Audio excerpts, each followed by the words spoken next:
Ma famille m'a écarté du mariage de ma sœur, me disant fauteur de troubles. Mon père a prédit, jamais de mariage heureux. 3 semaines après, j'épousais un célèbre milliardaire de la tech. La une était spectaculaire. Mon téléphone a explosé, 55 appels manqués. J'étais à mi-chemin sur le pont de l'Alma quand mon téléphone a sonné. Le vrombissement de la circulation en cette fin de soirée m'enveloppait, les phares traçant des lignes lumineuses sur le pavé parisien humide.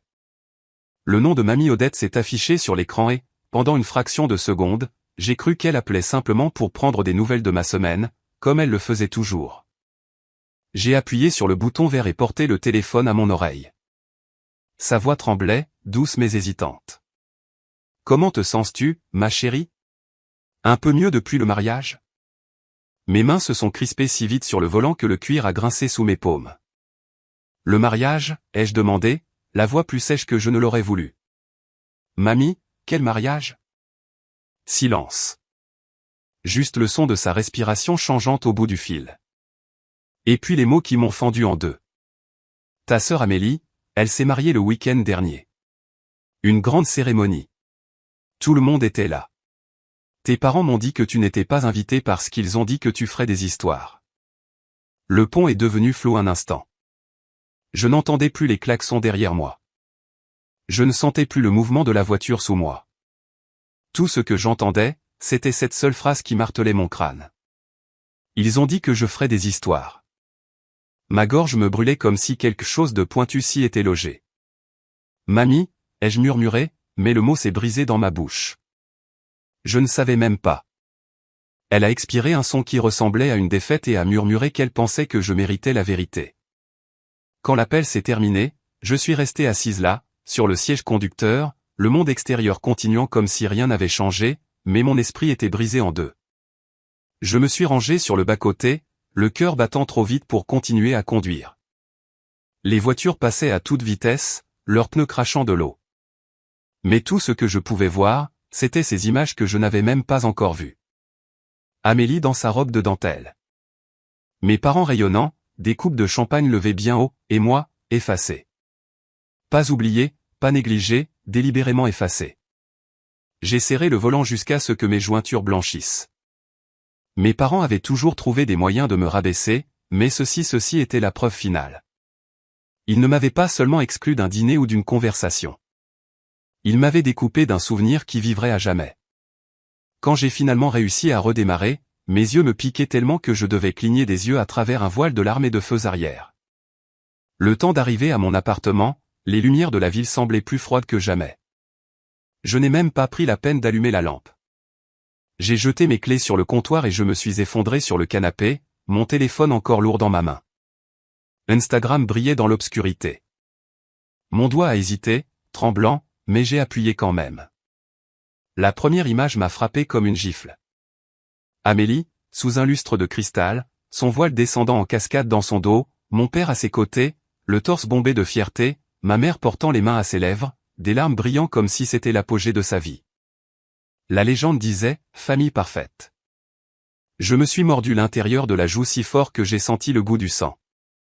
Famille parfaite. Où étais-je dans cette perfection ? J'ai fait défiler. Des tables et des tables drapées de soie, des parents souriant à l'appareil photo. Des cousins que je n'avais pas vus depuis des années. Des voisins de Neuilly-sur-Seine qui me faisaient signe quand j'allais à l'école. Chaque visage familier. Chaque visage, sauf le mien. Il ne s'agissait pas seulement du mariage. C'était clair comme le sel de mes propres larmes qui me piquaient les lèvres. C'était la confirmation de ce que je savais depuis des années. Au plus profond de mon estomac, dans la famille Lefebvre, j'étais jetable. Des souvenirs que j'avais enfouis remontaient comme des fantômes dans le noir. Je me suis revu à 9 ans, debout à côté de mon père à la fête foraine. Amélie l'avait supplié de participer à un concours de minimis et il l'avait conduite à 2 villes de là, acclamant son nom si fort que les autres parents se retournaient pour regarder. Elle avait remporté la 2e place et il l'avait hissée sur ses épaules, proclamant qu'elle était destinée à de grandes choses. Ce matin-là, je tenais un ruban du concours d'orthographe. 1re place. Personne n'avait demandé. Personne n'avait applaudi. Au lycée, j'avais pris l'habitude de disparaître. Amélie flottait dans les couloirs, populaire et admiré, le rire la suivant comme un parfum, tandis que je passais mes nuits à la bibliothèque, courant après les bonnes notes comme si c'était de l'oxygène. Quand ma lettre d'acceptation à la Sorbonne est arrivée avec une bourse complète, j'avais couru à la maison, le cœur battant à tout rompre, seulement pour entendre mon père marmonner « Bien pour toi », avant de se replonger dans la section des sports. Ma mère avait souri distraitement, me demandant si je serais à la maison le week-end pour conduire Amélie à ses répétitions. La douleur de ce moment ne m'a jamais quitté. Ni ce Thanksgiving où je me suis levé pour annoncer une promotion au travail, seulement pour que mon père me coupe la parole et félicite Amélie pour avoir décroché un nouveau client dans son agence de relations publiques. Les applaudissements qui avaient suivi m'avaient écrasé plus que le silence n'aurait jamais pu le faire. Maintenant, des années plus tard, assise seule dans mon appartement parisien, fixant la lueur des photos de la famille parfaite d'Amélie, je sentais ces mêmes applaudissements résonner à mes oreilles. Mais cette fois, ce n'était pas la tristesse qui me remplissait. C'était quelque chose de plus dur, de plus chaud. Ils m'avaient catalogué comme la faiseuse d'histoire. Ils avaient dit que je gâcherais la journée. Ils avaient dit que je n'avais pas ma place. Mes lèvres se sont tordues en un sourire amer, même si mes yeux brûlaient. Si c'était le rôle qu'ils voulaient que je joue, peut-être que je le jouerais, mais pas de la manière qu'ils attendaient. J'ai repoussé mon téléphone et pressé mon front dans mes mains. Les mots de mon père résonnaient des profondeurs de ma mémoire, des mots qu'il avait répétés à chaque occasion. Tu n'auras jamais un mariage heureux. Personne ne te supporterait. J'ai laissé la douleur persister une dernière inspiration, puis j'ai levé le regard vers la fenêtre sombre où mon reflet me fixait. La bague en diamant à ma main gauche a capté un éclat de lumière de la rue. La bague que personne dans ma famille n'avait même remarqué. Le secret sur lequel ils ne s'étaient jamais souciés de poser des questions. Un rire, bas et sec, s'est échappé de mes lèvres. Ils m'avaient rayé de leur histoire. Très bien, mais la mienne n'était pas terminée. S'ils pensaient que je passerais ma vie effacée, ils n'avaient aucune idée de qui j'étais vraiment. La voix de mon père a de nouveau résonné dans mon crâne. Tu n'auras jamais un mariage heureux. Mais j'ai murmuré dans le silence de mon appartement. Une promesse à moi-même. Regarde-moi faire. La lumière matinale de Paris filtrait, pâle, à travers mes stores, donnant au mur de mon appartement un gris délavé. J'étais assise à la table de la cuisine avec une tasse de café qui refroidissait dans mes mains, mais mon estomac était trop noué pour avaler ne serait-ce qu'une gorgée. Mon téléphone était face contre le comptoir. Pourtant, je pouvais sentir son poids m'attirer, me défiant de vérifier à nouveau, de voir les photos sans fin d'un mariage auquel je n'avais jamais été invité. Je me suis dit de respirer, de passer à autre chose, mais la vérité brûlait trop fort. Ma sœur avait descendu une allée en dentelle et sous des lustres pendant que j'étais assise ici, invisible. Mes parents avaient applaudi, trinqué, souri pour des photographies qui vivraient à jamais. Pendant que j'étais cataloguée comme une faiseuse d'histoire, effacée de l'histoire. En fin d'après-midi, je ne supportais plus le silence. J'ai attrapé mes clés, enfilé un manteau et j'ai conduit. Mes jointures blanchissaient sur le volant alors que la silhouette de la ville défilait. Je n'avais même pas besoin de réfléchir à ma destination. Ma voiture connaissait le chemin. 15 minutes plus tard, j'entrais dans la longue allée circulaire de la maison de mes parents à Neuilly-sur-Seine. La maison avait l'air aussi impeccable que toujours, des haies taillées et des volets blancs brillants comme si elle avait été mise en scène pour un magazine. Des pots de fleurs flanquaient le porche, et le heurtoir en laiton brillait comme de l'or dans la lumière hivernale. Elle avait l'air chaleureuse, accueillante, même si à l'intérieur je ne m'y étais jamais senti chez moi. La porte s'est ouverte après le deuxième coup de sonnette. Ma mère, Hélène, se tenait là dans un chemisier crème et un pantalon, un torchon drapé sur son épaule. Son sourire était forcé, le genre qu'elle utilisait à l'église quand elle voulait que les gens croient que tout allait bien. « Chloé » dit-elle doucement, presque surprise. « Qu'est-ce que tu fais ici » Je suis entré sans répondre, l'odeur familière d'ail et d'oignon flottant depuis la cuisine. Ma poitrine était serrée, mais ma voix est sortie stable. Pourquoi personne ne m'a dit qu'Amélie se mariait ? Le torchon se tordit dans ses mains. Ses lèvres se sont entr'ouvertes, se sont refermées, puis se sont rouvertes. Ma chérie, nous pensions que tu ne voudrais pas être dans une si grande foule. Tu n'as jamais aimé ce genre d'événement. Un rire sec m'a échappé, résonnant dans le couloir. Vous avez décidé pour moi. Vous m'avez effacé parce que c'était plus facile que de me laisser exister dans votre petite image parfaite. Des pas lourds ont retenti sur le parquet et mon père est apparu du salon. Charles Lefebvre, les lunettes perchées bas sur son nez, l'expression déjà dure comme de l'acier. Qu'est-ce qui se passe? Pourquoi élèves-tu la voix dans ma maison? Je me suis tourné vers lui, le souffle tremblant, mais mes mots féroces. Dis-moi pourquoi je n'ai pas été invité. Sa mâchoire s'est contractée. Il a jeté un regard à ma mère, puis de nouveau à moi, les yeux comme des lames. Tu veux la vérité? Parce que tu aurais tout gâché. Amélie méritait sa journée sans que tu fasses une scène. Nous devions la protéger, et protéger notre réputation. Le sol a semblé basculer sous moi. J'ai cligné des yeux, abasourdi, même si une partie de moi l'avait toujours su. Vous pensez que j'aurais tout gâché? Tout ce que je voulais, c'était être là. Je suis sa sœur. Ses lèvres se sont pressées en une ligne fine et dédaigneuse. Au club, à l'église, tout le monde sait à quel point tu es difficile. Nous ne pouvions pas prendre ce risque.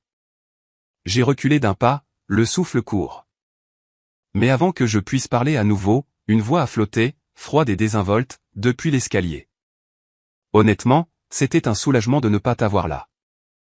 Amélie descendait lentement, ses cheveux relevés en un chignon élégant, un cardigan en soie drapé sur ses épaules comme une couronne.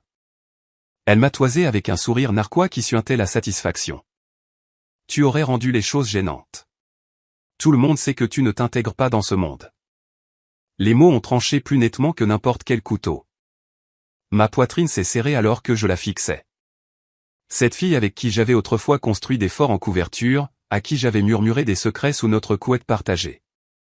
Maintenant, elle me regardait comme si j'étais une étrangère mendiant des miettes. Tu m'as exclu, ai-je murmuré, la gorge à vif. Tu t'es assuré que je ne sois même pas une pensée secondaire. Son sourire s'est courbé cruellement. C'était mieux comme ça. Le silence qui a suivi était lourd. Ma mère tordait le torchon dans ses mains, son regard allant de l'une à l'autre comme si elle voulait arrêter l'hémorragie mais ne savait pas comment.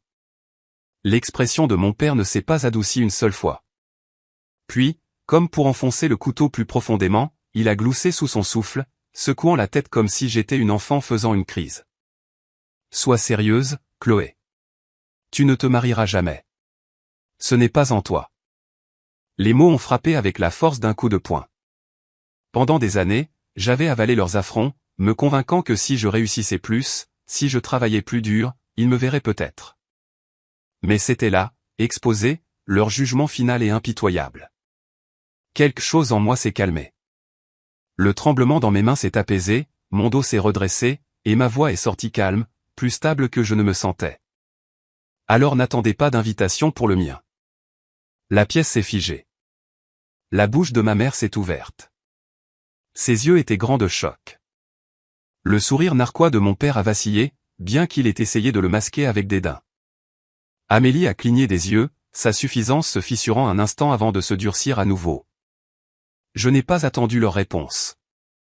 J'ai tourné les talons, mes chaussures sonnant fort contre le parquet ciré, et j'ai ouvert la porte. Ma mère a appelé mon nom, doucement, presque suppliante, mais je ne me suis pas arrêté. L'air du soir a frappé mon visage, frais et pur comparé au poison à l'intérieur. J'ai descendu les marches du porche, la poitrine haletante. Derrière moi, un rire léger flottait de la maison, aussi tranchant et cruel que jamais. En glissant dans ma voiture, j'ai saisi le volant et fixé les fenêtres illuminées de la maison à laquelle je n'avais jamais appartenu. La lumière du Porsche brillait comme un phare pour tout le monde sauf moi. J'ai démarré le moteur, mon reflet pâle dans le rétroviseur, mais mes yeux étaient différents maintenant, plus durs, plus clairs. Pour la première fois depuis des années, j'ai vu de la détermination me fixer en retour. Le trajet de retour vers la ville s'est estompé dans les lumières des rues, mon cœur battant au rythme des pneus sur l'asphalte. Leurs mots résonnaient encore, tu ne te marieras jamais. Tu n'as pas ta place. Tu es une faiseuse d'histoire. Mais sous la douleur, quelque chose de féroce se déployait dans ma poitrine. J'ai baissé les yeux vers la bague en diamant, scintillant faiblement à mon doigt. Le seul secret qu'il n'avait jamais pris la peine de remarquer. Un sourire, amer et triomphant, s'est dessiné sur mes lèvres. Ils verront, ai-je murmuré dans la nuit. Ils verront à quel point ils avaient tort. De retour dans mon appartement, le silence m'oppressait comme un autre jeu de murs. J'ai laissé tomber mes clés sur le comptoir et je me suis enfoncé dans le canapé, la bague à ma main gauche captant la faible lueur du lampadaire extérieur. Je l'ai tourné lentement, sentant le poids du diamant, la promesse qu'il contenait. Il n'avait même pas remarqué. Tous ces dîners, ces vacances, ces après-midi gênants, quand ma mère demandait si je voyais quelqu'un, et que j'en disais peu, la vérité était là, sur ma main, brillant à la vue de tous, et il ne s'en était jamais assez soucié pour regarder. J'ai penché ma tête en arrière contre les coussins, la poitrine douloureuse. Pendant des années, j'avais gardé Julien secret pour eux. Non pas parce que j'avais honte, mais parce que je savais comment ça se passerait. Moquerie, comparaison, une remarque cinglante pour me rappeler que je ne serais jamais Amélie. Mais maintenant, assise ici dans le noir, j'ai réalisé que j'en avais fini de me cacher.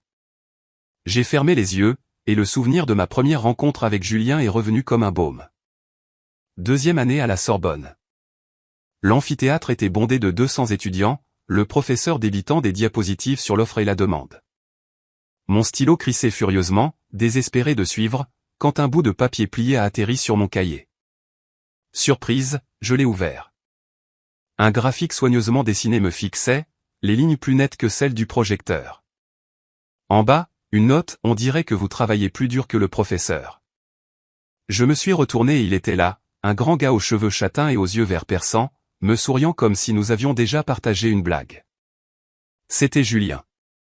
Après ça, il semblait apparaître partout. Groupe d'études à la bibliothèque, pause café tardive, session de révision marathon avant les partiels. Il n'était pas comme les autres étudiants en finance qui se pavanaient grâce au nom de leur père.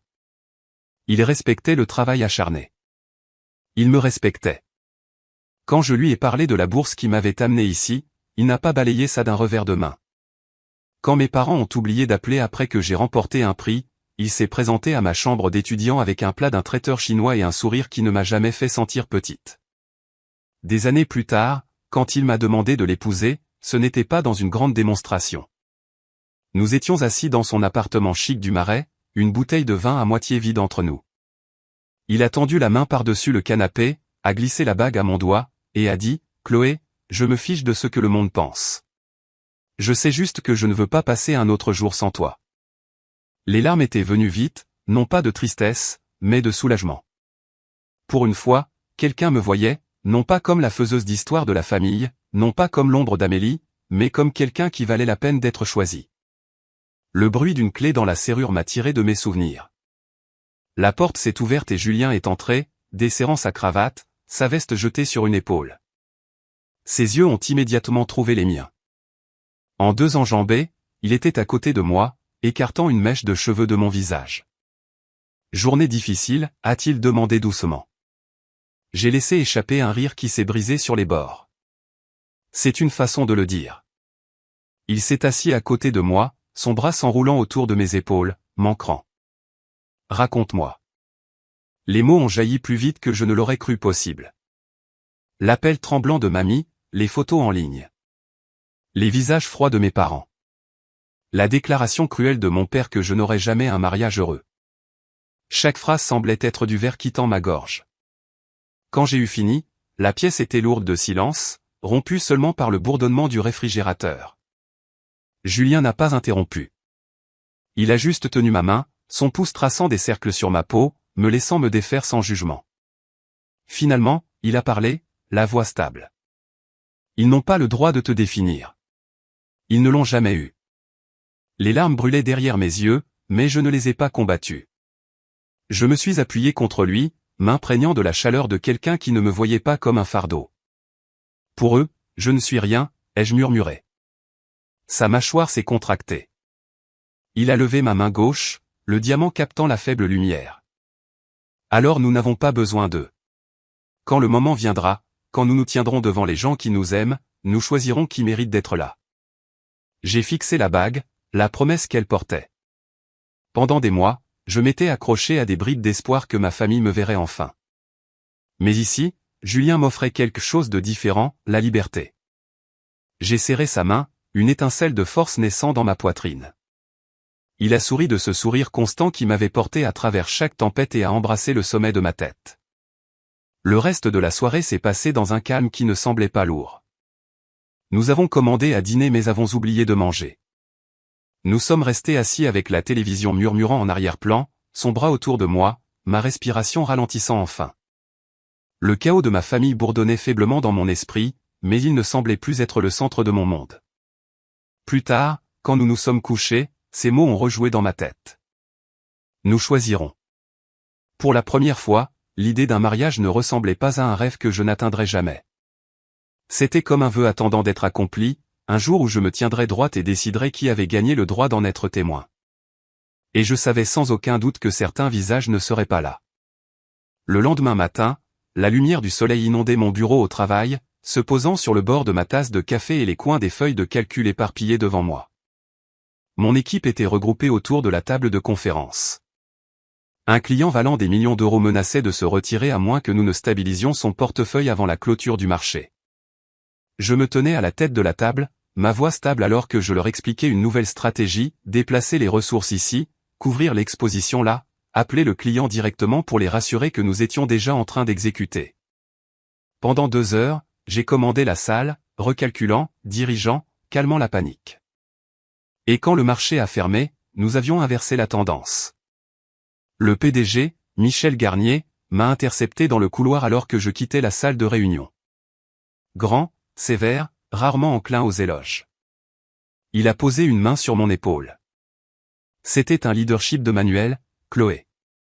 Vous nous avez tous évité un mal de tête.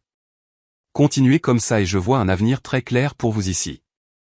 Ces mots ont allumé quelque chose en moi qui avait longtemps été affamé de reconnaissance offerte gratuitement. Je les remerciai, forçant ma voix à rester neutre. Mais à l'intérieur, une petite flamme de fierté brûlait. Pourtant, même dans cette victoire, j'ai pensé au dîner de famille à Neuilly. Chaque dimanche, j'essayais de partager des bribes de mon travail, seulement pour être interrompu par mon père avec un dédaigneux, assez parlé de feuilles de calcul. Laisse Amélie nous parler de son gala. Ma mère rayonnant, ma sœur souriant narquoisement, mes mots se réduisant au silence. Plus maintenant. Ce soir-là, en sortant du bureau dans l'air frais de Paris, j'ai pris mon téléphone. Le diamant a de nouveau scintillé, un rappel silencieux. Mes parents avaient peut-être ri.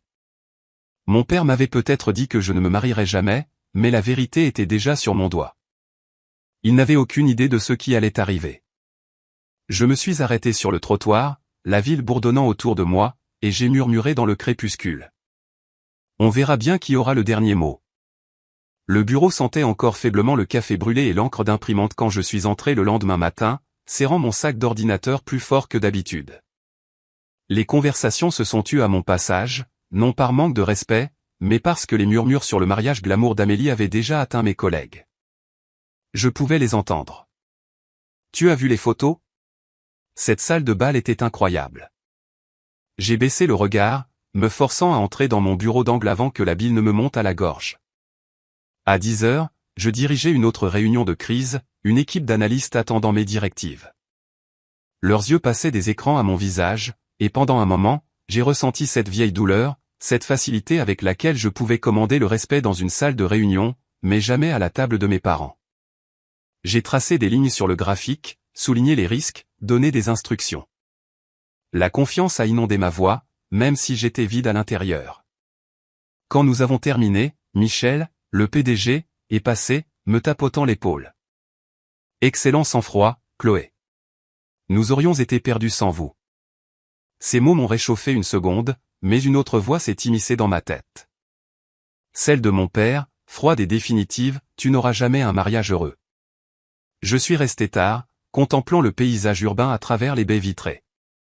C'est alors que j'ai vu une notification clignoter sur mon téléphone. Une publication Facebook de ma mère. La légende dégoulinait de suffisance.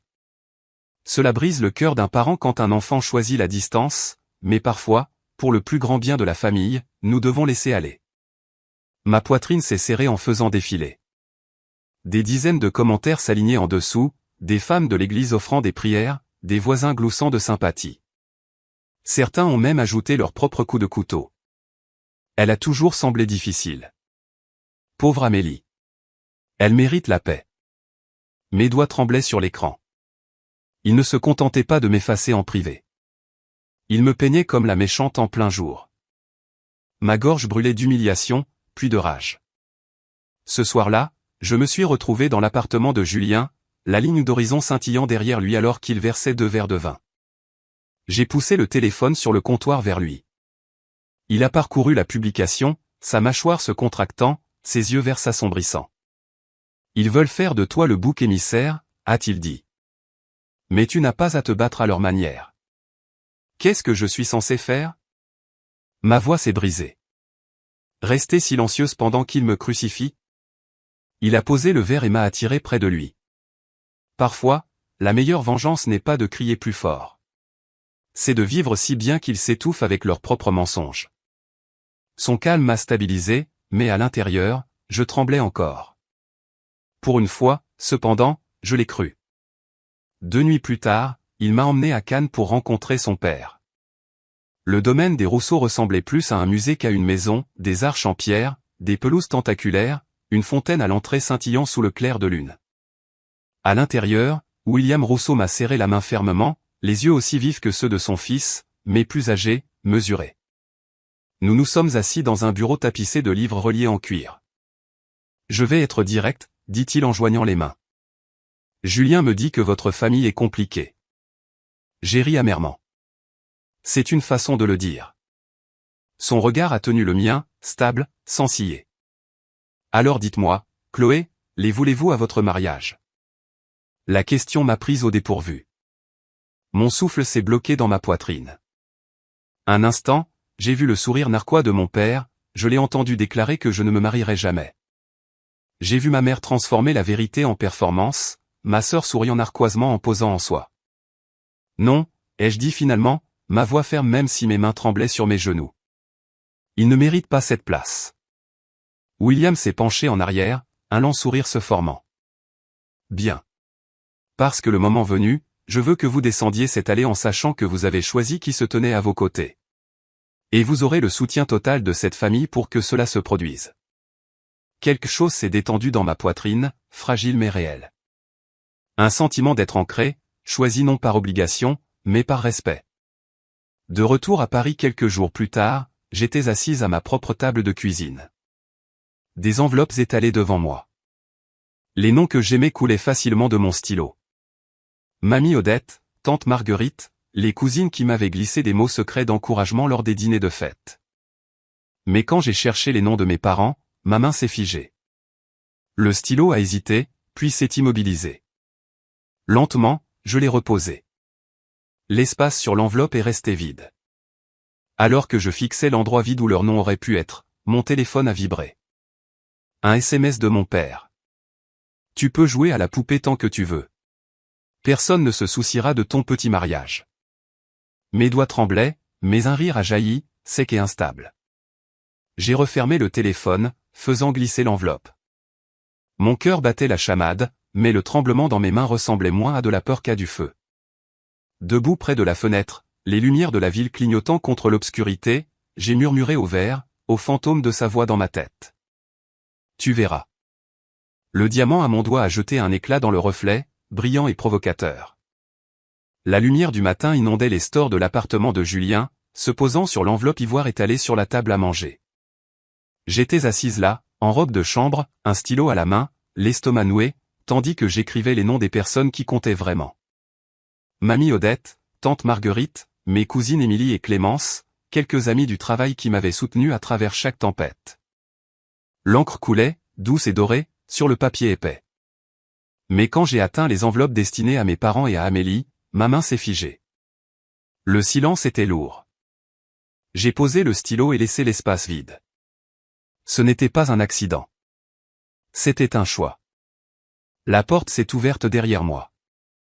Julien, de retour avec 2 cafés du bistrot d'en bas. Il en a posé un à côté de mon coude, a embrassé le sommet de ma tête et a jeté un œil aux enveloppes. C'est tout. C'est tout, ai-je dit, la voix plus ferme que je ne l'attendais. Il a souri, sans pitié, sans questionner, juste stable. Bien. Alors nous pouvons nous concentrer sur ceux qui célébreront vraiment avec nous. À midi, nous étions dans le vignoble de Bordeaux. Julien avait insisté pour que je voie le château que son père avait offert pour notre mariage. Un domaine tentaculaire entouré de rangées de vignes, avec des murs en pierre blanche et des jardins débordants de roses. Au moment où je suis sorti de la voiture, l'air était épais de lavande et de soleil chaud. Ma poitrine s'est serrée. C'était comme entrer dans un rêve que je n'avais jamais pensé être autorisé à avoir. À l'intérieur, une organisatrice de mariage nous a guidés à travers de vastes salles bordées de lustres et d'arches. Elle parlait de plans de table et d'arrangements floraux, mais tout ce que j'entendais était l'écho de la voix de mon père. Personne ne se souciera de ton petit mariage. J'ai regardé les sols en marbre, la terrasse surplombant les vignes à perte de vue, la salle de bal brillant d'une lumière dorée, et j'ai murmuré dans ma tête, il avait tort. Tellement tort. Plus tard cet après-midi-là, je me tenais sur une estrade dans une boutique, enveloppée dans des couches de dentelle ivoire. La robe m'allait comme si elle m'avait attendu depuis toujours. Je me suis regardé dans le miroir, m'attendant à voir la fille invisible de chaque réunion de famille, celle qui avait été reléguée à l'arrière-plan. Au lieu de cela, une femme me regardait en retour, forte, lumineuse, sans peur. Émilie et Clémence, qui avaient pris l'avion pour aider, ont applaudi, poussant des cris de joie. « Tu ressembles à une reine », a haleté Clémence. Émilie s'est essuyé les yeux, secouant la tête. Enfin, Chloé. Enfin, ils ne pourront plus te cacher. Ma gorge s'est nouée. Pour une fois, j'ai laissé les larmes couler. Non pas pour ce que j'avais perdu, mais pour ce que j'avais enfin trouvé. Ce soir-là, en rentrant, mon téléphone a vibré avec un message d'une cousine éloignée. Ta mère est dévastée de ne pas avoir reçu son invitation. Es-tu sûr de vouloir lui faire ça? J'ai fixé l'écran, la colère montant en moi. Lui faire ça? Elle m'avait effacé du mariage d'Amélie sans hésitation. Pourtant, c'est moi qu'on accusait de cruauté pour avoir choisi ma propre paix. Julien a vu mon visage, a délicatement pris le téléphone de ma main, et a lu le message, sa mâchoire se contractant. Ils présenteront les choses comme ça les arrange. Mais souviens-toi, c'est ta journée. Tu ne leur dois rien. Ces mots m'ont stabilisé, bien que la blessure palpitait encore. J'ai pensé aux années que j'avais passées à me plier en quatre, essayant de gagner leur approbation. Maintenant, ils exigeaient d'être inclus, non par amour, mais pour les apparences, et je disais enfin non. Quelques jours plus tard, les appels ont commencé. La voix de mon père, sèche et autoritaire. Cette famille doit être unie. Sais-tu ce que les gens disent? Si tu as un peu de bon sens, tu nous laisseras venir. C'est plus grand que toi. J'ai serré le téléphone plus fort contre mon oreille, ma voix stable. Ce n'est pas plus grand que moi, papa. C'est à moi. Il y a eu une pause, puis son rire, froid, dédaigneux. Tu crois vraiment que quelqu'un s'en soucie? Le mariage de ta sœur était l'événement de l'année. Le tien sera une note de bas de page, s'il est même remarqué. Ma poitrine s'est contractée, mais je ne l'ai pas laissé l'entendre. On verra bien, ai-je dit, et j'ai raccroché. Ce soir-là, comme si l'univers m'avait entendu, un appel est venu d'un journaliste du magazine Le Monde Numérique. Il voulait faire un reportage sur les innovations de Julien et, pour la première fois, présenter la fiancée derrière l'homme. Mon estomac s'est noué. Je savais ce que cela signifiait. Mon visage, mon histoire, seraient exposés. Ma famille ne pourrait plus prétendre que j'étais invisible. Quand je l'ai dit à Julien, il m'a regardé avec ce feu constant dans les yeux. Tu n'as plus à te cacher, Chloé. Laisse-les te voir. Laisse le monde voir la vérité. Je suis resté éveillé cette nuit-là, fixant le plafond, mon esprit partagé entre la peur et l'exaltation. Si je sortais de l'ombre, il n'y aurait pas de retour en arrière. Mais peut-être que c'était le but. Le lendemain matin, alors que la ville s'éveillait derrière ma fenêtre, j'ai pris mon journal et j'ai écrit une seule ligne sur la page. La justice ne vient pas en leur faisant plaisir. Elle vient en vivant librement. Au moment où l'encre séchait, mon téléphone a de nouveau vibré. Un SMS de ma mère. Si tu oses nous humilier, tu le regretteras. Ma main tremblait. Mais j'ai posé le téléphone face contre table. Pour une fois, je n'ai pas ressenti de peur. J'ai ressenti du feu. J'ai regardé la bague à mon doigt, la lumière la captant comme une étincelle, et j'ai murmuré à la pièce vide, non, cette fois, ce sera vous qui le regretterez. L'email est arrivé juste après le déjeuner, enfoui entre des rapports financiers et des mises à jour de clients. Je l'ai presque manqué jusqu'à ce que l'objet attire mon attention. Demande de reportage, Le Monde numérique. Mon pouce est accéléré en l'ouvrant. Les mots dansaient devant moi. Nous aimerions faire le portrait de Julien Rousseau et de sa fiancée pour un article de couverture exclusif. Un instant, je suis resté là, à fixer l'écran, mon café refroidissant sur le bureau. Moi, la fille que ma famille avait étiquetée comme une faiseuse d'histoire, effacée d'un mariage comme si j'étais une honte, maintenant invitée à faire la une avec un homme que l'industrie appelait un visionnaire. J'ai fermé la porte de mon bureau, me suis adossé contre elle, et j'ai laissé échapper un souffle tremblant. Ce soir-là, Julien m'a trouvé à la table de la cuisine, l'email toujours ouvert sur mon ordinateur portable. Il l'a parcouru rapidement, puis m'a regardé avec un sourire plein d'encouragement. « C'est ça, Chloé. Tu mérites d'être vue. » Mes mains se sont tordues. Mais ils diront que je t'utilise. Ils déformeront tout. Ma mère a déjà convaincu la moitié du quartier que je suis égoïste. Julien m'a prise dans ses bras, relevant mon menton jusqu'à ce que je n'ai d'autre choix que de croiser son regard. Laisse-les faire. Tu as vécu trop longtemps sous leur version de toi. Maintenant, le monde va voir la vérité.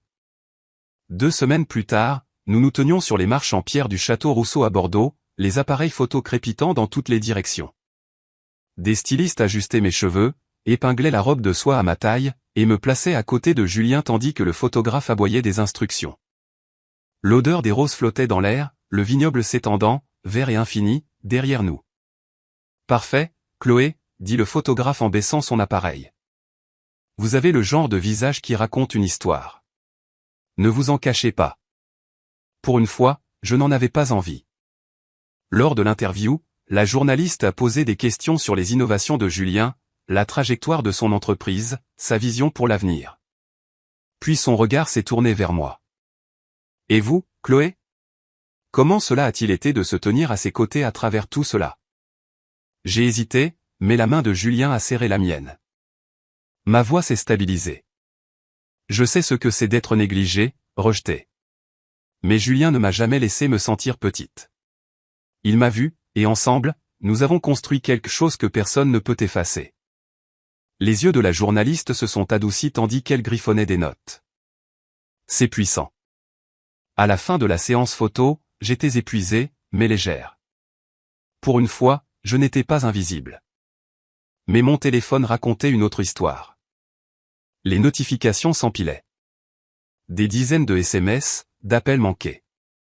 Quand j'ai ouvert le premier, c'était de ma mère. « Qu'est-ce que tu fais à te pavaner dans la presse ? Tu humilies cette famille. Rentre à la maison et arrête cette folie. » J'ai fait défiler. Un autre de mon père. « Tu crois pouvoir tromper les gens, mais personne ne se souciera de toi. Tu n'auras jamais un mariage heureux, Chloé. Retiens bien mes mots. » J'ai fixé l'écran jusqu'à ce que les lettres se brouillent. La même phrase qu'il m'avait crachée au visage des semaines plus tôt, maintenant ressuscitée en noir et blanc. Ma gorge s'est nouée, mais j'ai senti la main de Julien dans mon dos, m'ancrant. « Ils verront bien assez tôt », a-t-il dit doucement. Le magazine est sorti le lundi suivant. Notre photo dominait la couverture. Julien, élégant dans un costume bleu marine. Moi, dans une robe ivoire, les yeux rivés l'un sur l'autre sous le titre « La fiancée secrète du visionnaire de la tech Julien Rousseau ». Internet s'est enflammé en quelques heures. Des articles disséquaient mon passé. Les spéculations allaient bon train. Les commentaires affluaient. Certains me louaient. Elle est magnifique. Elle a l'air forte, enfin quelqu'un d'authentique. D'autres étaient cruels. Croqueuse de diamants. Faiseuse d'histoires déguisées. Mais j'ai continué à faire défiler, mon cœur battant à tout rompre, car sous le bruit se trouvait la vérité. Je n'étais plus invisible. Le soir, une autre tempête a éclaté. Ma cousine m'a envoyé une capture d'écran de la dernière publication Facebook de ma mère. En tant que parents, nous ne pouvons que prier pour notre fille Chloé, qui a choisi de s'éloigner de nous. Nous l'aimons, mais elle insiste pour créer des histoires. Pourtant, nous pardonnons. Pardonner ? Le mot m'a presque étouffé. Il m'avait si parfaitement peinte en méchante, se pavanant maintenant en sein devant un public qui ne savait rien. Mais cette fois, les commentaires n'ont pas afflué en leur faveur. ne l'avez-vous pas exclue du mariage d'Amélie? Si vous l'aimiez, pourquoi n'était-elle pas là? Le vent tournait. Plus tard cette nuit-là, blotti sur le canapé avec Julien, j'ai regardé la télévision rediffuser des extraits de nous à la séance photo, nos sourires figés à l'écran. La voix du présentateur flottait sur les images. La Parisienne Chloé Lefebvre, autrefois une figure discrète, entre maintenant sous les feux des projecteurs en tant que fiancée du milliardaire Julien Rousseau. Le téléphone a de nouveau vibré. J'ai jeté un œil. 55 appels manqués. Mère, père, Amélie, leurs noms empilés les uns après les autres, implacables. J'ai posé le téléphone face contre la table, ma poitrine se soulevant et s'abaissant avec une régularité que je n'avais pas ressentie depuis des années. Ils peuvent appeler tant qu'ils veulent, ai-je murmuré. Mais je ne réponds pas. Pas cette fois. Julien m'a attiré près de lui, sa voix basse à mon oreille. Parce que maintenant, Chloé, c'est ton histoire, pas la leur. Le diamant à mon doigt a capté la lumière de la télévision, scintillant comme une promesse, et je me suis permis de le croire. Le matin après la parution du magazine, mon téléphone n'arrêtait pas de vibrer. Email, SMS, demande d'interview, tout le monde voulait un morceau de l'histoire. Mais enfoui sous le déluge se trouvait un message qui m'a tordu l'estomac. Chloé, il faut qu'on parle. Retrouve-moi au café sur la 5e. Amélie. Je l'ai fixé un long moment, le pouce hésitant. Ma sœur, la même qui avait souri pendant qu'on m'effaçait de son mariage, voulait maintenant parler. Contre toute logique, qui me hurlait de l'ignorer, j'ai tapé un seul mot, d'accord. Le café était à moitié vide quand je suis entré. Le sifflement des machines à expresso remplissait le silence. Amélie était assise près de la fenêtre dans un manteau camel, un sac de créateur affalé contre sa chaise. Pour une fois, elle n'avait pas l'air impeccable. Ses cheveux étaient lâches, ses yeux cernés par la fatigue. Elle n'a pas perdu de temps. Tu as fait sensation. Je me suis glissé sur le siège en face d'elle, croisant les bras. C'est un mot pour le dire. Son regard s'est tourné nerveusement vers le barista avant qu'elle ne se penche. Écoute, la famille a des difficultés. Papa a été acculé au club. Les investisseurs murmurent. Et la start-up de Daniel. Elle s'est interrompue, se mordant la lèvre. Ce n'est pas bon. Ma poitrine s'est serrée. Bien sûr. C'est donc pour ça que tu m'as demandé de venir. Pas parce que tu te souvenais soudainement que tu avais une sœur. Amélie a tressailli. Chloé, ce n'est pas comme ça. Tu ne comprends pas la pression. Nous pensions. Tu pensais que m'exclure rendrait tout plus facile, ai-je lancé. Et maintenant que vous vous noyez, je suis soudainement utile.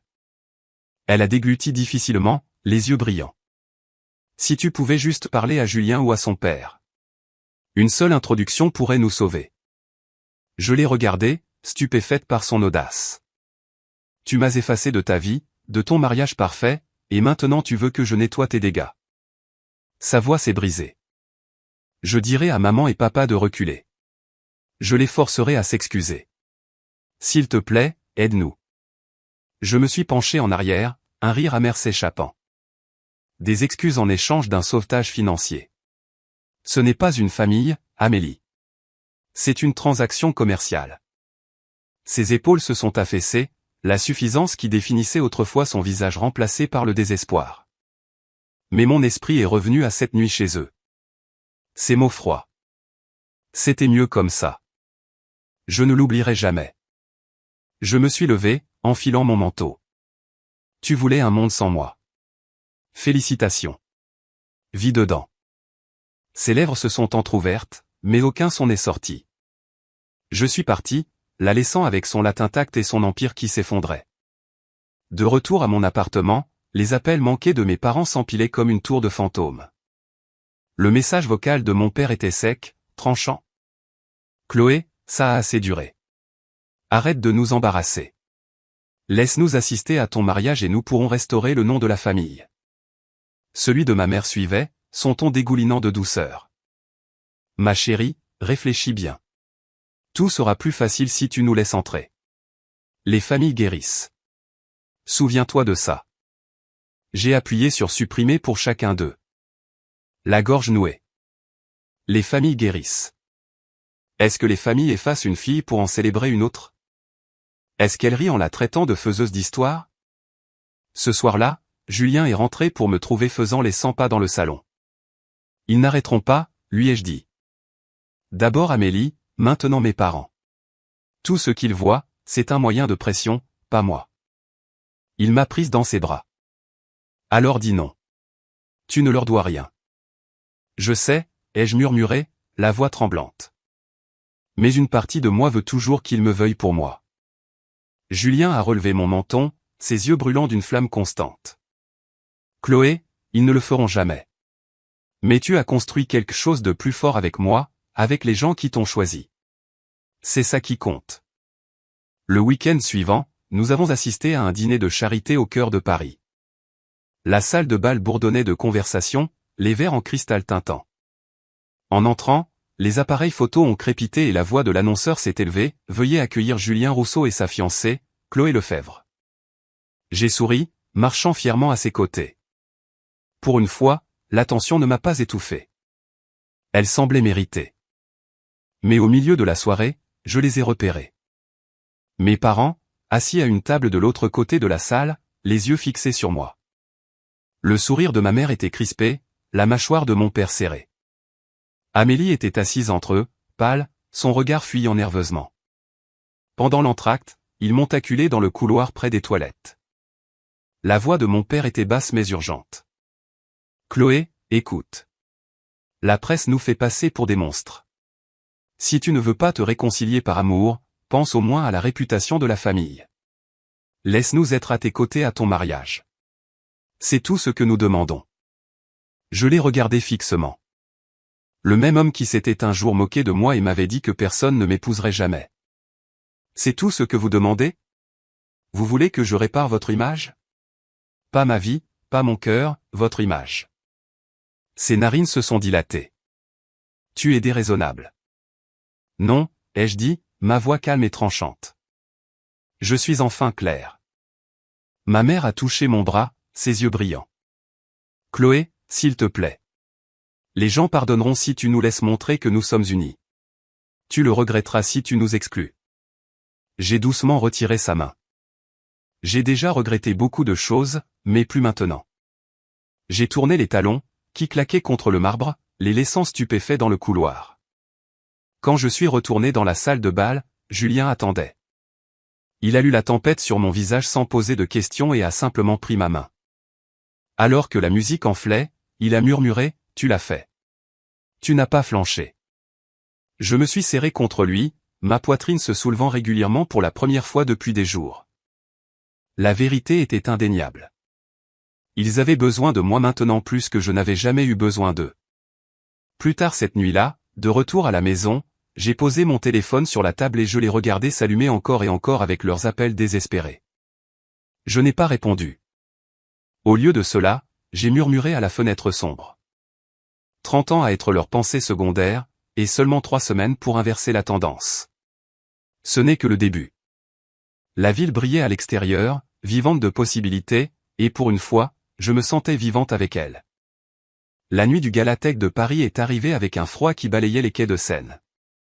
Des projecteurs balayaient le ciel au-dessus du centre de congrès en verre, et des voitures de luxe arrivaient les unes après les autres, déversant l'élite la plus raffinée de la ville. La main de Julien reposait sur la mienne lorsque notre chauffeur a ouvert la portière. Le son des déclics d'appareils photo a été immédiat, une rafale de flash crépitant dans l'air froid. Monsieur Rousseau, mademoiselle Lefebvre, par ici, a appelé un photographe, sa voix engloutie par le bourdonnement grandissant. J'ai marché sur le tapis, ma robe bleu nuit captant la lumière. Mes talons claquaient contre la pierre, chaque pas délibéré. Julien s'est penché, murmurant, « Tu vas gérer. » J'ai hoché la tête, bien que mon pouls battait la chamade. À l'intérieur, la salle de bal brillait sous des lustres de cristal, les tables dressées de nappes ivoires et garnies d'or. L'air sentait le champagne et les roses.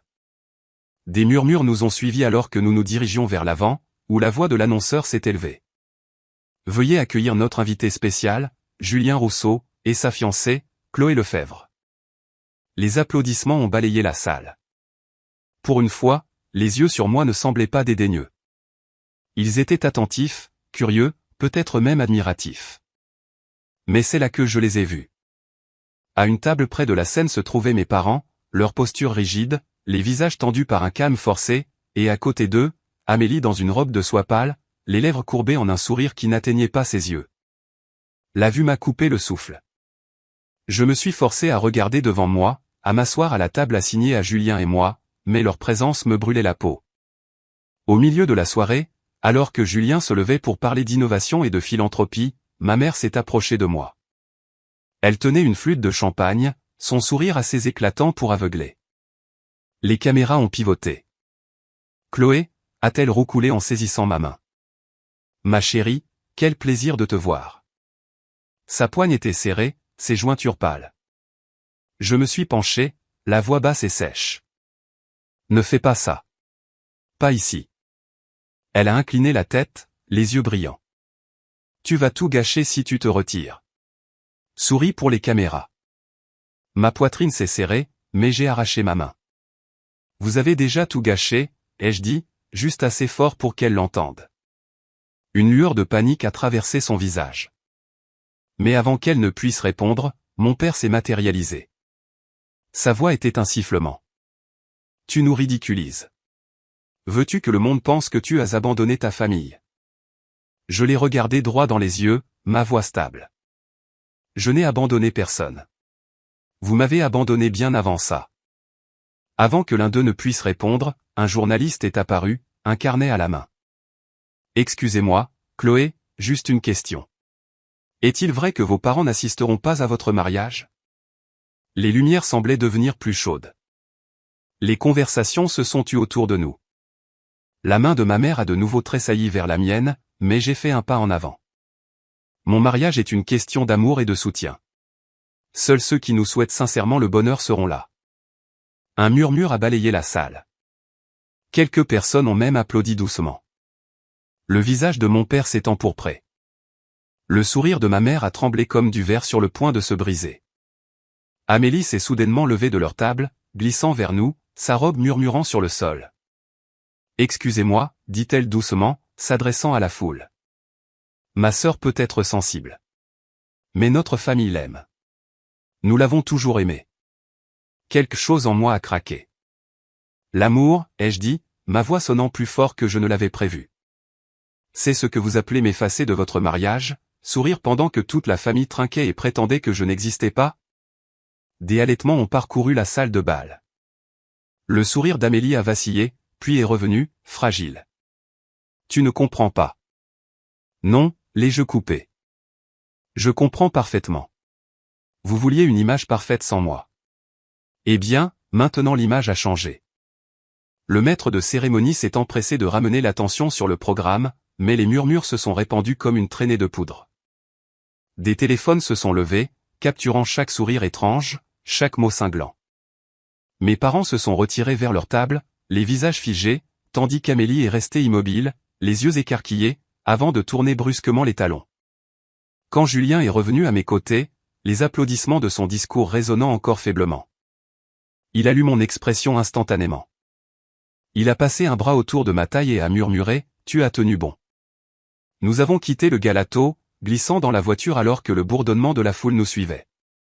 Mon téléphone s'est allumé de notifications avant même que nous n'atteignions le périphérique. Les gros titres tournaient déjà en ligne. Le fossé de la famille Lefebvre éclate au Galatec. La future mariée Chloé Lefebvre brise le silence. Je me suis penché en arrière contre le siège, le souffle court, le cœur battant. Pendant des années, j'avais avalé mes mots, tenu ma langue, maintenu la paix à mes dépens. Mais ce soir, j'avais dit ce qui devait être dit, à voix haute, devant le monde entier. Julien a serré ma main. Il ne s'attendait pas à ce que tu te relèves. C'est pour ça qu'il panique. Je me suis tourné vers la fenêtre. Les lumières de Paris scintillant sur la Seine. Mon reflet me fixait, les yeux vifs, plus hantés. Ils ont essayé de m'effacer, ai-je murmuré, la voix stable maintenant. Mais maintenant, le monde me voit, et je ne disparaîtrai plus. Les nouvelles du gala se sont propagées plus vite que je n'aurais pu l'imaginer. Au lever du soleil le lendemain matin, les gros titres inondaient tous les flux. La mariée et faiseuse d'histoire confronte sa famille au gala de Paris. Chloé Lefebvre brise le silence sur sa rupture familiale. Ma photo, le menton levé, les yeux flamboyants, était placardée sur des sites d'information qui n'avaient jamais prononcé mon nom auparavant. Mais je n'étais pas la seule sous les feux des projecteurs. L'entreprise de mon père a été entraînée dans la tourmente. Les commentateurs remettaient en question son leadership, murmuraient sur son hypocrisie. S'il ne peut pas gérer sa propre famille, a écrit un chroniqueur, comment peut-il gérer des partenariats de plusieurs millions d'euros? À midi, un investisseur s'était retiré, citant l'instabilité de sa réputation. Au bureau, les chuchotements me suivaient, mais cette fois, ils n'étaient pas apitoyés. Une collègue s'est penchée alors que je me versais un café. Tu sais, Chloé, je pense que tu as été courageuse. Beaucoup d'entre nous ont vu cet extrait. Elle m'a fait un signe de tête qui pesait plus lourd que des applaudissements. Le respect. La chose que j'avais poursuivie toute ma vie était enfin mienne, sans qu'il ne me l'accorde. Ce soir-là, j'étais assise sur mon balcon, la silhouette de Paris brillant comme des lucioles sur l'eau, quand mon téléphone a sonné. Amélie. J'ai failli laisser tomber sur la messagerie, mais la curiosité l'a emporté. Sa voix s'est brisée dès que j'ai répondu. Chloé, s'il te plaît. Il faut qu'on se voie. C'est grave. Tout s'effondre. Contre mon meilleur jugement, j'ai accepté. Le café était sombre, rempli de l'odeur de grains brûlés et de vieux bois. Amélie était assise dans le coin, pâle sous la lumière jaune, ses mains serrées autour d'un gobelet en carton qu'elle n'avait pas touché. Quand elle a levé les yeux, ils étaient gonflés, son eyeliner maculé.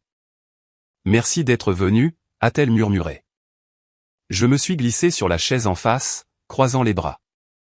Dis ce que tu as à dire. Ses lèvres tremblaient. La start-up de Daniel. Elle s'effondre. Les investisseurs se retirent. Nous sommes noyés sous les dettes. Si tu pouvais parler à Julien ou à son père, une seule introduction, un seul appel. L'audace m'a fait rire. Sec, sans humour. Alors maintenant je suis utile. Après que tu m'aies exclu de ton mariage, après que tu les aies laissés me traiter de problème pendant 30 ans, maintenant tu as besoin de moi. Les larmes ont rempli ses yeux. Je ne savais pas quoi faire. Je voulais juste que les choses soient parfaites. Mais je te jure, si tu nous aides, je la déglutis. Je convaincrai maman et papa de changer, de te donner enfin ce que tu mérites. Je me suis penché en avant, ma voix basse, chaque mot acéré. Tu n'as pas le pouvoir de me donner ce que je mérite. Tu ne l'as jamais eu, et tu ne marchanderas plus jamais mon existence comme une monnaie d'échange. Son visage s'est décomposé. Un instant, j'ai cru que je pourrais ressentir de la pitié, mais tout ce que j'ai ressenti, c'était une libération. Je me suis levé, enfilant mon manteau. Tu as choisi ton monde parfait sans moi. Vis dedans. Elle a tendu la main comme pour m'arrêter, mais je suis parti, le son de ses sanglots étouffés me suivant dans la nuit. En rentrant chez moi, la tempête ne s'était pas calmée. 2 messages vocaux attendaient. La voix de mon père, sèche, autoritaire, Chloé, ce cirque a assez duré. Laisse-nous assister à ton mariage. Nous pouvons restaurer le nom de la famille. Le second, celui de ma mère, mielleux, ma chérie, réfléchis bien. Les familles peuvent guérir si tu les laisses faire. Ne gâche pas cette chance. J'ai appuyé sur supprimer pour les deux, mon pouce stable. Plus tard, pendant que Julien et moi mangions des plats à emporter sur le canapé, je lui ai tout raconté. Il a écouté en silence, ses yeux ne quittant jamais les miens. Quand j'ai eu fini, il a posé sa fourchette et a dit simplement, ils t'ont prise pour un levier. Mais tu n'es pas un levier, Chloé. Tu es libre. Les mots ont coulé profondément, apaisant une partie de moi encore à vif.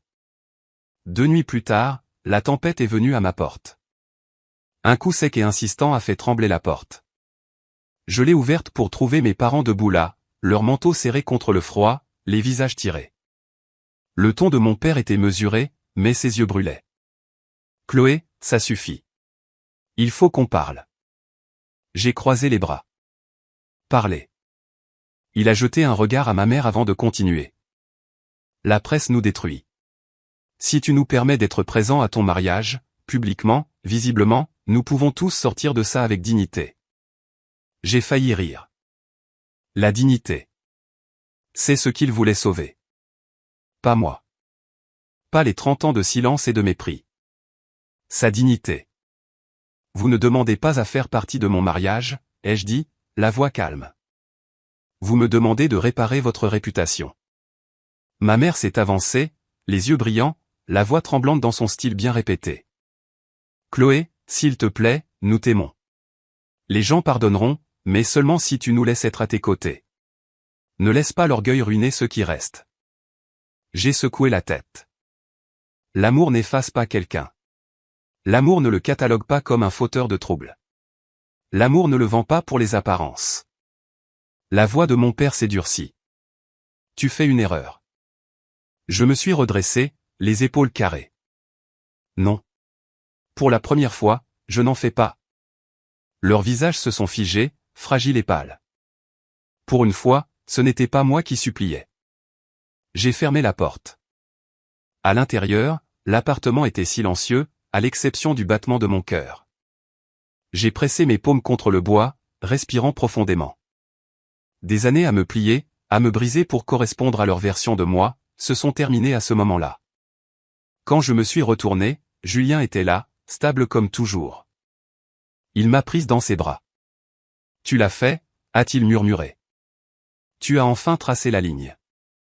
J'ai enfoui mon visage dans son épaule, les larmes coulant. Mais ce n'étaient pas les vieilles larmes de désespoir. C'étaient les larmes de quelqu'un enfin libre.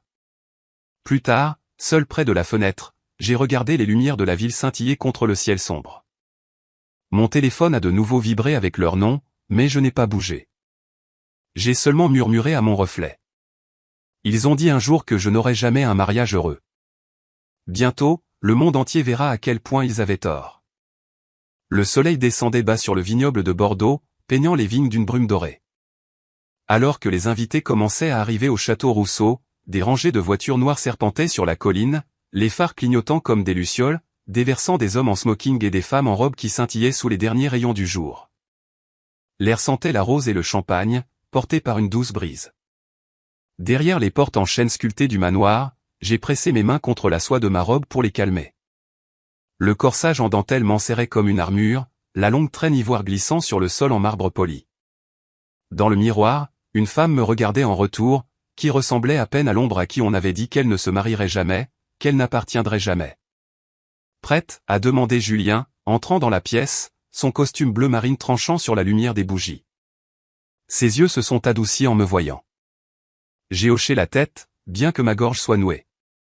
Plus que prête. Quand les portes se sont ouvertes, un silence est tombé sur la foule. Les appareils photo ont crépité instantanément, la lueur des lustres se déversant sur la terrasse.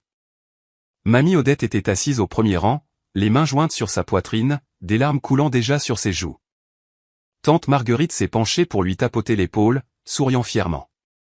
Émilie et Clémence ont fait un signe discret depuis derrière leur téléphone, leur joie incontrôlable. J'ai avancé, chaque pas stable, mon cœur battant au rythme de la musique. Pour une fois, chaque regard sur moi ne jugeait ni ne rejetait. Ils honoraient. À l'hôtel, Julien a pris mes mains, son sourire manquant comme il l'avait toujours fait. Sa voix était ferme et inébranlable. Je te choisis, Chloé. Pas pour les apparences, pas par convenance, mais parce que tu es mon foyer. Les larmes ont brouillé ma vision, mais ma voix est sortie forte. On m'a dit que je n'aurais jamais un mariage heureux, que personne ne voudrait de moi. Mais en me tenant ici avec toi, je sais que c'était un mensonge. Tu es ma preuve. Les mots de l'officiant se sont estompés dans le flot d'applaudissements qui a éclaté lorsque nous avons été déclarés mari et femme. Julien m'a embrassé, longuement et sûrement, et le son des applaudissements a rugi dans la salle. Des feux d'artifice ont crépité à l'extérieur, illuminant le ciel du vignoble en éclats d'argent et d'or. Mais au-delà des grilles, invisibles pour la plupart, je savais qu'ils étaient là. Mes parents et Amélie étaient arrivés, vêtus de leurs plus beaux atours, exigeant d'entrer. La sécurité les a repoussés et ils sont restés debout dans le crépuscule, forcés de regarder de loin notre cérémonie diffusée en direct sur des écrans à l'intérieur. La voix de ma mère, aiguë de désespoir, portait faiblement à travers l'allée de gravier. Ça aurait dû être nous. La mâchoire de mon père s'est contractée, le visage rouge. Elle nous humilie exprès. Mais il n'y avait rien à faire. Pour la première fois de ma vie, le pouvoir était le mien. À l'intérieur, la célébration a pris de l'ampleur. La salle de bal brillait sous les lustres, de longues tables bordées de nappes ivoires, de guirlandes de verdure et de verres pétillants de champagne. La musique s'est élevée alors que la première danse commençait. Julien m'a conduite au centre, la foule formant un cercle autour de nous. Sa main à ma taille, son regard fixé sur le mien. Je bougeais avec une légèreté que je n'avais jamais connue. Autour de nous, des amis applaudissaient au rythme. Tante Marguerite rayonnait, mamie Odette tamponnant ses yeux avec un mouchoir en dentelle. Alors que la dernière note s'attardait, les applaudissements ont secoué la pièce.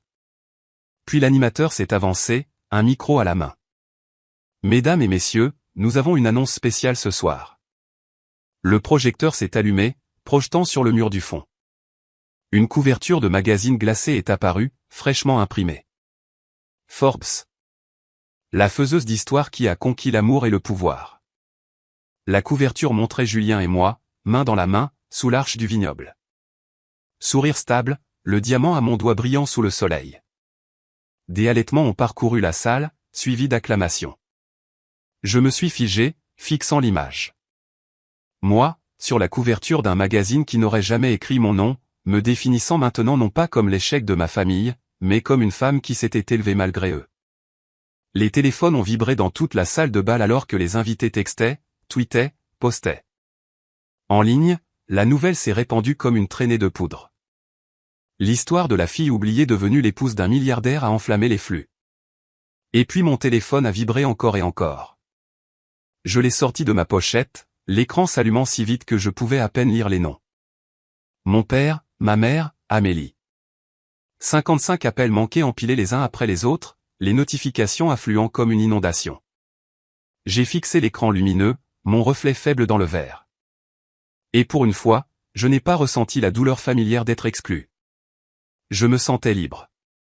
J'ai posé le téléphone sur la nappe en lin, intacte, et je me suis retourné vers Julien. Sa main a trouvé la mienne, chaude et stable. Ils peuvent crier tout ce qu'ils veulent, a-t-il murmuré à mon oreille. Mais ce soir, c'est à nous. J'ai hoché la tête, le poids des années se levant alors que je laissais la musique m'envelopper. La lumière du lustre scintillait sur ma robe, sur son sourire, sur les visages de ceux qui m'avaient choisi, non par obligation, mais par amour. Je me suis penché contre Julien alors que la salle éclatait de nouveau de rire et de musique, les sons de la joie sonnant plus fort que chaque mot cruel que j'avais jamais entendu. Pour la première fois, j'ai ressenti ce que mon père avait juré que je ne ressentirais jamais. Je me sentais heureuse, et je savais que ça durerait. Le matin après le mariage, le monde avait l'air différent. La lumière du soleil se déversait par les fenêtres du château Rousseau, scintillant sur les coupes de champagne laissées sur les tables de banquet. La faible odeur de rose et de cire de bougie flottait encore dans l'air. Ma robe était suspendue avec soin dans le coin de notre suite, la traîne drapée comme une bannière de victoire. J'ai marché pieds nus jusqu'au balcon, téléphone à la main, et j'ai vu ce que je soupçonnais déjà, l'article de couverture avait explosé. De faiseuse d'histoire à épouse de milliardaire de la tech. Le titre hurlait de tous les grands médias. Notre photo sur les marches du vignoble avait été repostée des milliers de fois, disséquée, louée, commentée. Des étrangers que je n'avais jamais rencontrés me qualifiaient de résiliente, forte, inspirante. Pour une fois, mon nom n'était pas l'ombre de celui d'Amélie.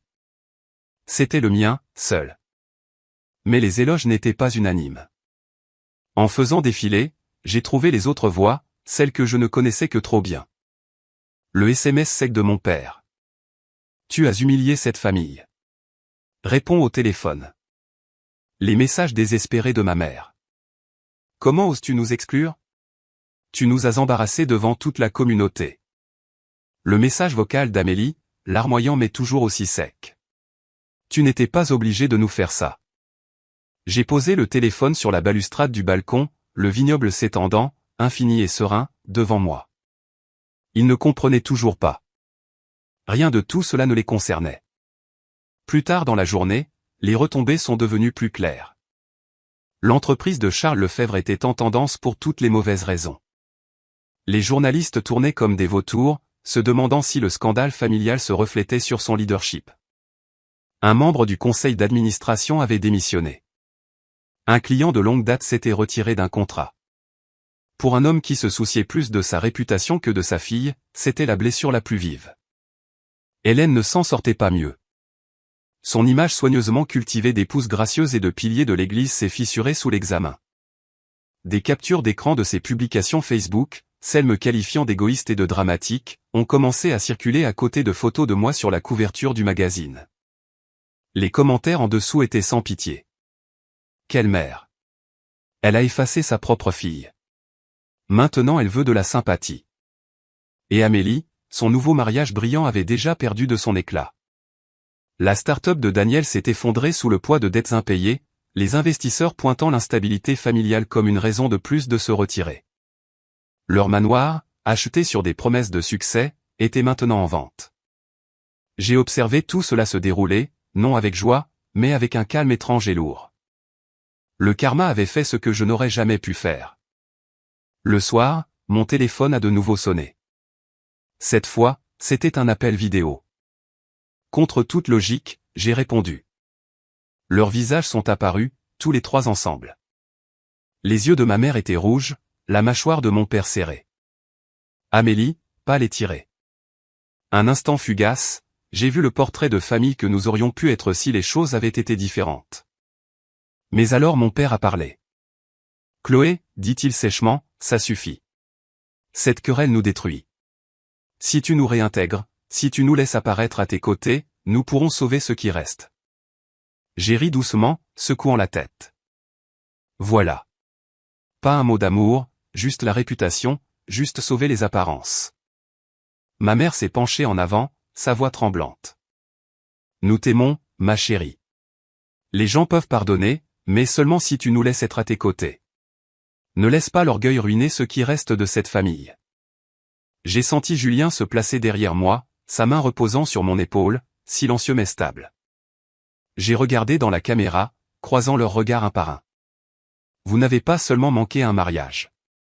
Vous avez manqué des années d'occasion, chaque concours d'orthographe, chaque bourse, chaque promotion. Vous m'avez insulté, exclu, catalogué comme un problème. Et maintenant que vous avez perdu le contrôle, vous vous attendez à ce que je vous le rende. Non.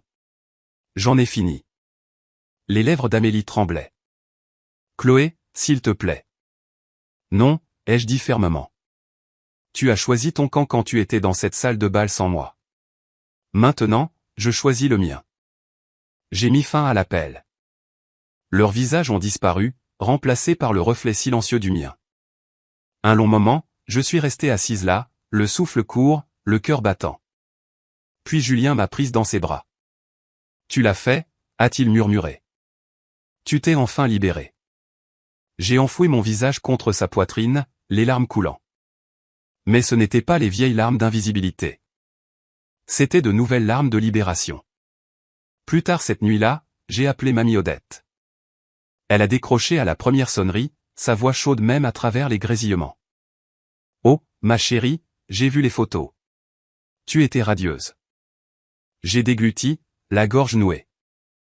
Mamie, ils ont appelé. Ils voulaient que je les laisse revenir. Elle a soupiré. Le genre de soupir qui portait des décennies de sagesse.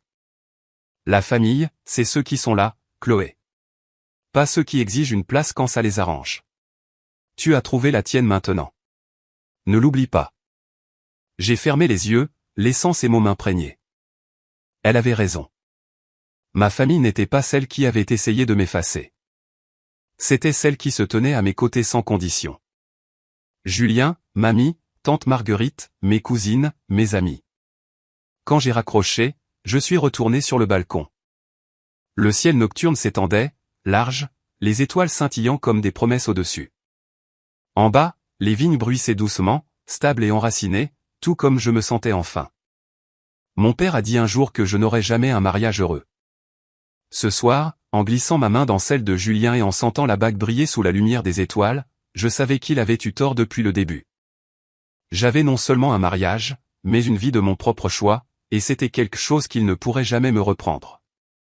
3 semaines après le mariage, le château Rousseau était de nouveau calme, ses jardins ne bourdonnant plus de photographes ou d'invités, mais vivant du son plus doux des chants d'oiseaux et du bruissement des feuilles.